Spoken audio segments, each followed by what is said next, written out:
Hello there everyone, and welcome back to The Lovely Grind. My name is Michael Prevey and my website is www.lovelygrind.com. That's where you're going to find blog posts about spiritual growth, professional fulfillment, and a balanced approach to total health. Welcome back to my YouTube channel and to the series of videos that I'm doing about prescription drug withdrawal and surviving that withdrawal. My withdrawal story, as some of you know, involves the antidepressant Paxil and the benzodiazepine medication Xanax.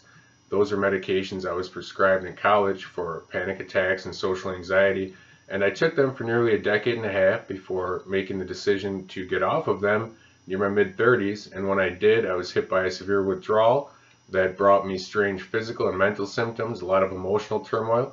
It was without a doubt one of the most challenging circumstances that I've ever faced in my life, but I was able to survive it, to learn from it, to even grow from it.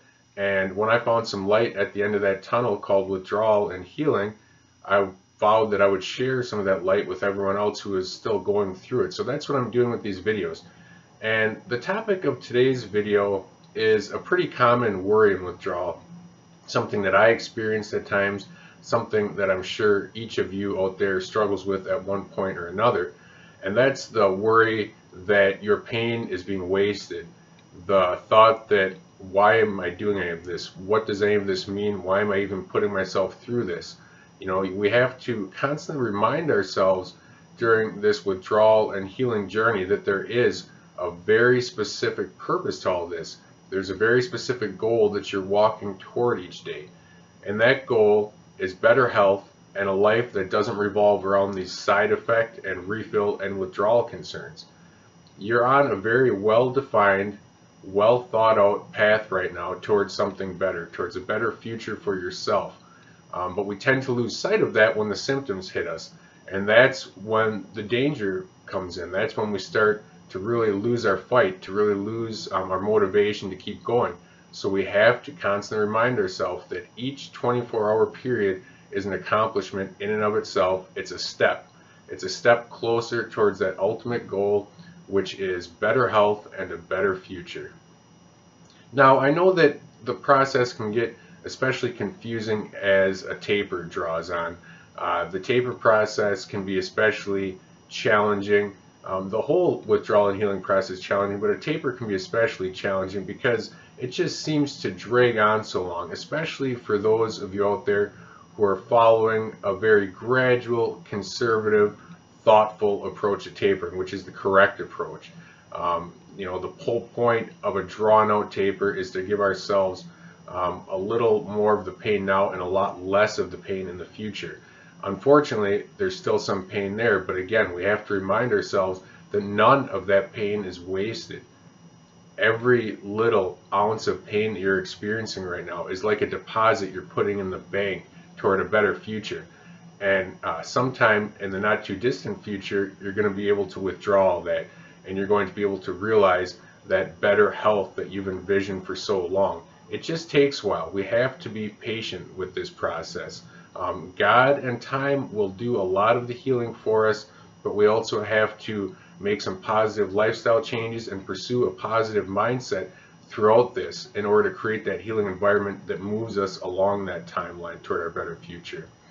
Now, it's a common thought, why am I doing this? Why don't I just chuck this all to the wind already and just take another medication and get on with it? I used to be a very functional individual. Now I can barely function.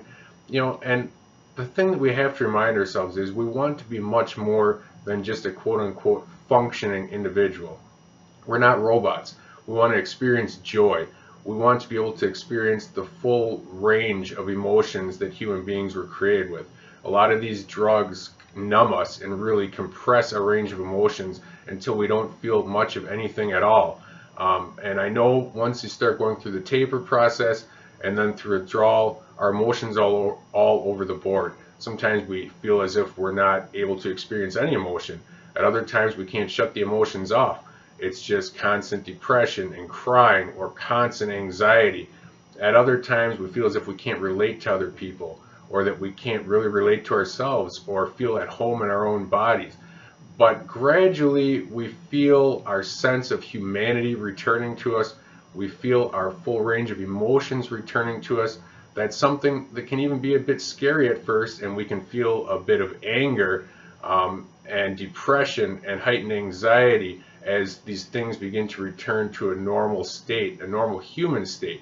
And that can be scary, but remember, even those scary times are a sign that healing is happening, because that's a time that that's a sign that your humanity and your emotions are returning to their full breadth in their originally intended state. So feel good about that, and know that even the pains you're experiencing are a sign of healing. When I was going through the taper and withdrawal process, I read a blog post by someone that likened the withdrawal process to reconstruction and remodeling that's going on in someone's house. It's a lot of disorder for a while. There's a lot of noise as systems are being reshuffled and replaced, electrical and plumbing systems, but there's a purpose to all of it. And all that noise and all that clutter, all that disarray and disorder means that something's being done, something very positive. You know, there's improvements going on, and before you know it, you're going to be able to realize those improvements. So it helps sometimes to look at the process that way. There's clutter and disorder now, but it's not for no reason. It's because we want to reorganize and retool ourselves, and that's really what this process is about. So I pray that none of you out there lose sight of that today, even if you feel as if you're floundering. You're not floundering without a purpose. There's a very specific purpose to what you're going through, and that purpose is better health. And each day that you pass through this pain right now, you're one step closer to realizing that. And you're never alone in any of all this. You're never alone in any of this. God is with you each step of the way. You're created as a very unique, meaningful individual, and there's a very unique and meaningful purpose to what you're going through right now. I believe there was for me, and I believe there is for each of you out there as well. So please don't lose sight of that. You're valuable, and even this pain you're going through right now is valuable. Please just stick with the process, be patient, and remind yourself you're on your way to accomplishing something truly spectacular. My name is Michael Prevey. My website is www.lovelygrind.com. Please go there and subscribe to my mailing list. You'll get all my blog posts. Please click the thumbs up on this video if you like it. Subscribe to the YouTube channel. Leave me questions and comments, and I'll try to respond to everyone. Until next time, please remember to take care of yourself and your dreams.